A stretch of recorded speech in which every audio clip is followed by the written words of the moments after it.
پوځونو کې وایي دا ضیاءالحق په کم پوځ کې بھرتي شوی و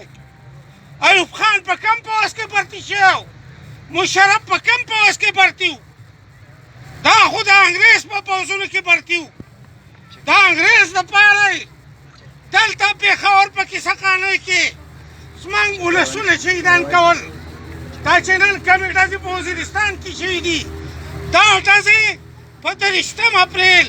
1930 باندې په کیسه خانۍ کې تا کړې وې دا ډزې تا په مۍ 1930 کې په ټکر کې کړې وې په اګست کې د پاتې خېلو کې کړې وې ته نن راځې ما د وطن د ازادۍ جګړه کوله زما مقبرې د شهیدانو ډکېدې زما غرونه د غازیانو د الله اکبر په ناره باندې سرشار وو ته راتلې د پیرنګي سپي د لمبولو او کچرې دې ونه ساتلې بیا غرونو د دهشتګردۍ خبره ده دهشتګردي چا راوستې ده دهشتګردي زه دا تپوس کوم نن هم وزیرستان ته تا علي وزیر نه پرېږدې محسن داوړ نه پرېږدې له دې وړاندې محمود خان نه شو تللی وزیرستان ته اسفندیار خان نه شو تللی فضل الرحمن نه شو تللی نو ستا نه زه تپوس کوم یو ټیم غواړي یو وزیر او مسعود نه شو وړی بیا دا دونه عرب چا راوستو دا چیچن او ازبک چا راوستو کاره خبره ده چې ته ورسره نه یې دا نشو راتلی ये जो दहशत गर्दी है इसके पीछे वर्दी है इसके पीछे वर्दी है خبره ده عزیزانو ما ته په ملکان کې یو جرنیل صاحب یا د دفاع سکرټري شو جنجوه صاحب نوم یې څه نوم یې ده ناصر جنجوه ملکان کې ما ته خبره کوله ویل دا دهشتګردو ته د سوات خلکو پیسې ورکړې ښځو له کالي ورکړو ما جرنیل صاحب ته نه یم خبر چې موږ کالي ورکړلي که پیسې خو ته راته ووایه چې د ایپم ریډوانو له چا ورکړو دا ټوپکې ورته چا ورسولې دا بارودو ته چا ورسول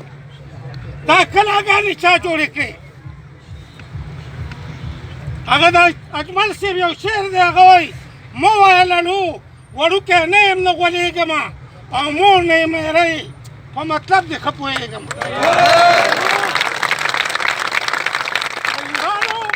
په دې من پوه یو چې دا کار څوک کوي او نه صرف په من دا ناس خلک پوه یو بلکې د پښتونخوا او د دې ملک یو ماشوم پې پوه دی روغ لا څه کوي چې لیوني پې هم پوه دي وروڼو نن زموږ احتجاج زه په لنډه باندې خبره ختموم منظور خان به خبرې کوي من صفا خبره کوو 20 کاله وشو چې په دې وطن کې د دهشتګردۍ په نامه اول د طالب په نامه تا قتل عام شروع کړی ټول وطن دې له تاړ کړ بیا دې د پوځ په نامه باندې ډایرکټ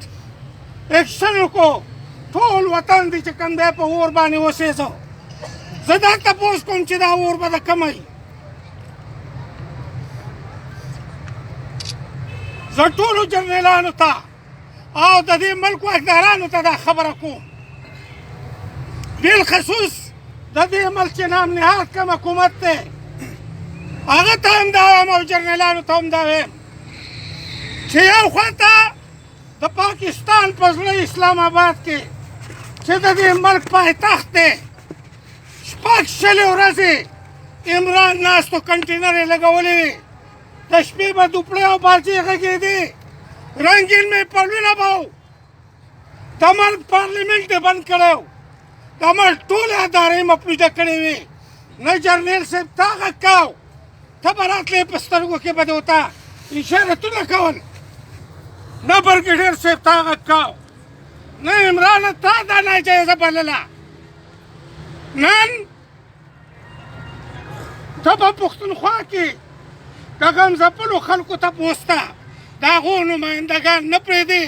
په ګولو باندې وژنې ځان په دې باندې پوه کړه دلته ملګري خبرې کوي د عدم تشدد یقینا موږ عدم تشدد والا یو موږ په هېڅ صورت باندې عدم تشدد نه غواړو البته په دې به خلک ځان پوه کوي موږ ټوپک نه راخلو خو د دې ملک واکداران دې واوري که پښتانه ټوپک راواغست بیا دا اور چې ستا هغه بابا راپاسي امریکا او پیرنګۍ د سره ملګری شي دا اور بیا نشي مړولی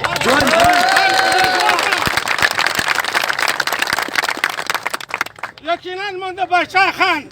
عدم تشدد غواړو خو ورو یو خبره درته کوم د باچا خان عدم تشدد دا پکار ده موږ په کور کې وکړو د یو بل سره یې وکړو رور ته چې کوم دی وکوزه کړو دشمن ته هم په سړیتوب او شرافت خبره کوو البته که دې مجبوره کړم بله لار دې را پرې نه ښوده که د جلسې ازادي دې راکوله د جلوس ازادي دې راکوله د پریس ازادي دې راکوله یقینا زه تشدد والا نه یم په دې نه یم تشدد والا چې موږ د تشدد زور لیدلی دی دا وطن د شهیدانو او د غازیانو وطن دی زموږ په مقبرو کې به ډېر کم مړي په تبه باندې مړی زموږ مقبرې د هغه شهیدانو نه ډکې دي چې په ګولو باندې ویشتل شوي دي ځان به په دې باندې خلک پوه کوي موږ به دې ته خلک نه مجبوره کوي بله خبره دا کوم عزیزانو بله دا خبره کوم چې وروڼو پاټا دوی مرچ کړې ده وایي قانون راغلی دی دا بحث ته دې نه دی ځای نه کوم البته پوځ 10 کاله 15 کاله 20 کاله مسلسل په پاټا کې پاتې شو کورونه یې ړنګ کړو بازارونه یې ړنګ کړو دا هم عجیبه خبره ده چې که موږ دشمن دهشتګرد وو زمون خلک دهشتګرد وو دا زمون دوکان خو دهشتګرد نه وو زما بازار خو دهشتګرد نه وو زما جومات خو دهشتګرد نه وو زما حجره چې تا ورانه کړه دا خو دهشتګرده نه وه ولې دې زه مجبور کړم دې ته یوازینۍ خبره ده زه یې کوم د خپل ځان لخوا چې وروره که د پاکستان خیر غواړي زر تر زره اعلان وکړه چې اختیارات د پاټا سویل انتظامیې ته حواله کړه او ته خپلو بارکونو ته لاړ شه نور په پاټا کې مه ګرځه په دې کې ستا خیر دی تر دې علاوه بله خبره نشته عزیزانو زه هغه شهیدانو ته چې نن شوي دي هغو ته خراج عقیدت پیش کوم زخمیانو ته د خدای نه شفا غواړم کورنو ته د خدای نه جمیل صبر غواړم او اخره کې د امیر صاحب په دې شعر باندې خپله وینا ختموم خپله خاوره به په خپلو وینو پالم